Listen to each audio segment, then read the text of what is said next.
Welcome to the market money magnet guys. आज यहाँ इस वीडियो में हम बात करने वाले हैं टाटा ग्रुप की एक सबसे बड़ी कंपनी TCS के बारे में। अब TCS जो है हम सब जानते हैं कि IT सेक्टर का दिग्गज है और जब इसके क्वार्टर रिजल्ट आते हैं तो हम सारे IT सेक्टर के कंपनियों का अंदाज़ा आराम से लगा सकते हैं कि बाकी कंपनियां भी कैसे जो है परफॉर्मेंस देने वाले हैं। तो आज हम बात करने वाले TCS के बायबैक के बारे में। अब TCS का जो बायबैक है ये आज तो अनाउंस डेफिनेटली हुआ नहीं है। हम आज सिर्फ बात करेंगे कि बहुत से लोगों की क्यूरीज़ है जिनके पास 1 शेयर है, 2 शेयर है, 10 शेयर है, तो इनको एग्जैक्टली इनके कितने शेयर्स पिक होने वाले हैं या बायबैक में कितने शेयर्स जाएंगे। अब यहाँ पे जो है हम ये क्वेश्चंस के आंसर लेने वाले हैं, बाकी हम थोड़ा बहुत बायबैक का डिटेल भी देखेंगे और शॉर्ट सा वीडियो बनाने की कोशिश करेंगे। तो चलिए सबसे पहले हम बायबैक का डिटेल देख लेते हैं। यहाँ पे आप देख सकते हैं मैंने BSE के वेबसाइट से ऑफिशियल जो है record date for a buyback वो मैंने डाउनलोड कर लिया है। आप भी जाकर कर सकते हैं, नहीं पता तो इस पर एक वीडियो बनी है, आप वो जाकर देख सकते हैं। तो आप यहाँ देख सकते हैं कि जो बायबैक अनाउंस हुआ था वो 11 अक्टूबर को हुआ था और 15 नवंबर को कंफर्मेशन हो गया after the board of director की मीटिंग। अब 15 नवंबर को कंफर्मेशन होने बाद भी बायबैक ओपन नहीं हुआ था। तो बायबैक में अगर 10-20% का है तो वो जो रिज़र्व कोठा होता है इसको रिलीज़ करने के लिए जो शेयर होल्डर हैं इनकी वोटिंग होती है और उसके बाद डिसीजन निकलता है, जिसके चलते कि बायबैक थोड़ा बहुत डिले होता है। अब बायबैक कितने का है आप यहाँ देख सकते हैं, 4,09,63,800 का 855 का बायबैक लेकर आई थी कंपनी और करीबन 4,150 रुपीज़ पर बायबैक आया हुआ है और 17,000 करोड़ से ज़्यादा के शेयर बायबैक नहीं होने वाले हैं। तो यहाँ पे लिमिट 17,000 करोड़ की ही है। अब बायबैक के लिए रिकॉर्ड डेट जानना ज़रूरी है। तो रिकॉर्ड डेट जो है ये 25 नवंबर है और एक्स डेट इसके एग्जैक्टली एक दिन पहले यानी 24 नवंबर हमें एक्स डेट देखने को मिलेंगी। ये चीज़ को आपको ध्यान रखना है, आगे आपको इसमें काम आएगी। TCS का बायबैक है ये कुछ पहली बार नहीं हो रहा है। हम सब जानते ही हैं कि 2017-18 में भी बायबैक आया था और इवन 20 और 22 में भी बायबैक आया था। अब 2017-18 की बात करें तो उस टाइम पे 10 से 15 का रेशो हमें बायबैक का देखने को मिल रहा था, 10 से 15 का रेशो जो है हमें बायबैक का देखने को मिला। अगर वही हम 2020 की बात करें तो 2020 में जो बायबैक आया था उस बायबैक में जितने लोगों ने टेंडर किया था बायबैक उन सबको अलॉट हुआ था। तो वहाँ पे हम कह सकते कि 100% का वहाँ पे रेशो देखने को मिला। और साथ ही साथ अगर हम 2022 की बात करें तो TCS के 2022 के बायबैक जो है इसका रेशो 20% देखने को मिल रहा था।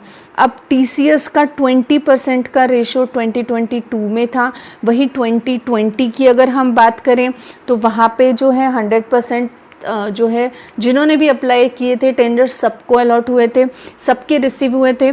और जो है 17 से 18 की बात करें तो उस वक्त 10 से 15% था। अब ये मैंने आपको यहाँ इसलिए बताया कि कोई पर्टिकुलर रेशो नहीं होता बायबैक का, वो कंपनी पे डिपेंड है, कंपनी किस तरह से बायबैक लेगी और इस पे भी डिपेंड है कि टेंडर कितने लोग भरेंगे, अप्लाई कितने लोग करेंगे। अगर कम से कम लोगों का अप्लाई किया होगा तो डेफिनेटली ज़्यादा से ज़्यादा वहाँ पे जो है शेयर्स एक्सेप्ट होंगे और अगर बहुत सारे लोगों ने अप्लाई किया है तो वो 20% 30% के हिसाब से पिक होगा। अब एक्सपर्ट्स की मानी जाए तो जो 2023 का बायबैक है यानी अभी जिस बायबैक के बारे में हम बात कर रहे हैं तो ये 2023 के बायबैक में करीबन 20 से 30% का रेशो एक्सेप्टेबल है या हम बोल सकते होने वाला है। लेकिन यहाँ पे एक लेकिन है बड़ा सा, और वो ये कि अगर आपके पास 2 लाख से मोर शेयर्स हैं यानी आपके पास जो शेयर्स है उनका वैल्यूएशन 2 लाख से ज़्यादा है तो आपको 20 से 30% का रेशो जो है आपके बायबैक में एक्सेप्टेबल रहेगा। यानी 2 लाख में से 20 या 30% के शेयर्स आपके लिए जाएंगे। अगर आपके पास 2 लाख रुपए से कम के स्टॉक्स हैं तो वहाँ पे आपको प्रॉब्लम हो सकती है। अब वो प्रॉब्लम क्या हो सकती है, तो वो ये हो सकती है कि 2 लाख से कम के शेयर्स हो या 1 शेयर है, 2 शेयर है। मुझे कमेंट सेक्शन में एक सर का कमेंट था भी कि उनके पास 2 शेयर है, तो क्या होगा। तो ऐसे में सबसे पहले तो डिपेंड है कंपनी किस तरह से बायबैक लेगी। हो सकता है दोनों शेयर्स आपके बायबैक में एक्सेप्ट हो जाए, हो सकता है कोई 1 शेयर ही एक्सेप्ट हो आपका। और 2 लाख से कम के शेयर से, चाहे 1, 2, 3, 4, 10, 15, पर 2 लाख रुपए से कम का अगर आपका अमाउंट है तो आपको वेट करना है रिकॉर्ड डेट तक। अब रिकॉर्ड डेट हमने पहले ही देखी थी कि 25 नवंबर ये रिकॉर्ड डेट है, क्योंकि रिकॉर्ड डेट के बाद पता चलता है कि 2 लाख से कम वाले स्टॉक का होगा क्या। अब वो कैसे पता चलेगा, तो ये पता करने के लिए एक तो आपको एक लेटर आ सकता है कंपनी की तरफ से, या ईमेल भी आ सकता है।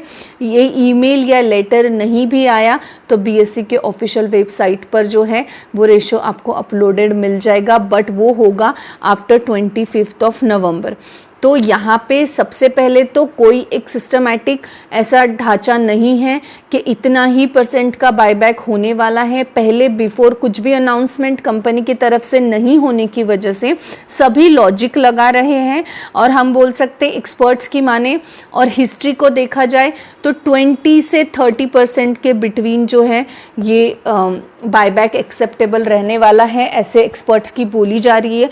क्योंकि 17-18 का जो बायबैक था 10 से 15% का था, 20 का बायबैक 100% हो चुका था, 22 का बायबैक 20% था, तो अब 1 साल डेफिनेटली ज़्यादा हुआ है तो 20% से ज़्यादा ही एक्सेप्टेबल होगा। इस वजह से 20 से 30% बोला जा रहा है। पर ये 20 से 30% उनके लिए हैं जो 2 लाख रुपए से ज़्यादा के शेयर्स को होल्ड कर रहे हैं, या उन्होंने बायबैक में टेंडर 2 लाख से ज़्यादा के शेयर्स का भरा है। पर अगर 2 लाख से कम के शेयर्स हैं तो आपको 25 नवंबर तक वेट करना है, क्योंकि रिकॉर्ड डेट के बाद एग्जैक्ट जो है हम बता सकते हैं कि स्टॉक्स का होगा क्या, या आपको कितने रेशो में कितने मिल सकते हैं। और एग्जैक्ट नहीं जानना है तो प्रोबेबली रेशो में आपको ऑलरेडी बता चुकी हूँ। आई होप गाइस आपको इन्फॉर्मेटिव लगी होगी। Thanks for watching.